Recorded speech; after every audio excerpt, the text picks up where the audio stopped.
আজকে আমি যাচ্ছি পৃথিবীর দীর্ঘতম সমুদ্র সৈকতের শহর কক্সবাজারে।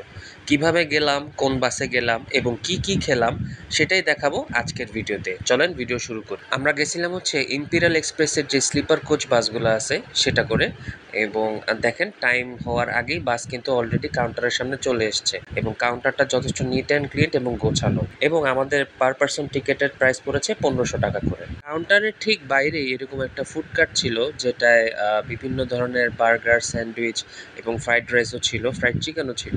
ভাবলাম রাতের ডিনারটা এখানেই সেরে ফেলি। এই সেট মেনুটার দাম ছিল 150 টাকা এবং স্বাদ যথেষ্ট ভালো ছিল। সিটে উঠেই আপনাদেরকে একটু সিটটা দেখায় দিই। দেখেন বেশ মানে কমফোর্টেবল একটা সিট এবং দুজনের জন্য পারফেক্ট একটা সিট। সো আমাদের গাড়ি ছাড়ার কথা ছিল 8:45-এ, ঠিক 8:50-এ আরামবাগ থেকে আমাদের গাড়িটা ছেড়ে দেয় কক্সবাজারের উদ্দেশ্যে। শুরু হয়ে গেল আমাদের কক্সবাজারের যাত্রা।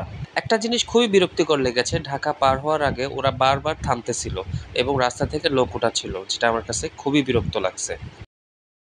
এই জিনিসটা না হলে আরো ভালো হতো। যাই হোক, যাত্রা শুরু হওয়ার পথে নারায়ণগঞ্জের একটা জায়গায় আমাদের বাস তেল নেওয়ার জন্য দাঁড়িয়েছে। বাসটা দেখেন, আমার কাছে কিন্তু খুবই ভালো লেগেছে এবং খুবই কমফোর্ট লেগেছে এটাতে করে কক্সবাজার যেতে। সো আমাদের যাত্রা আবারও শুরু হয়ে গেল, যেহেতু রাতের বেলা দেখানোর মতো কিছু নেই।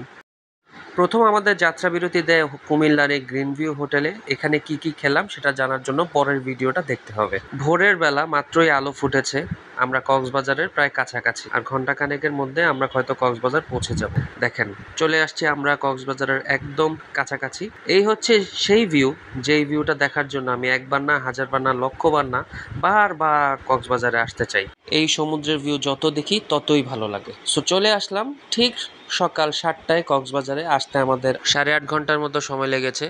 আজকের মতো এতটুকুই, পরের ভিডিওতে আরও অনেক কিছু দেখাবো। আল্লাহ হাফেজ।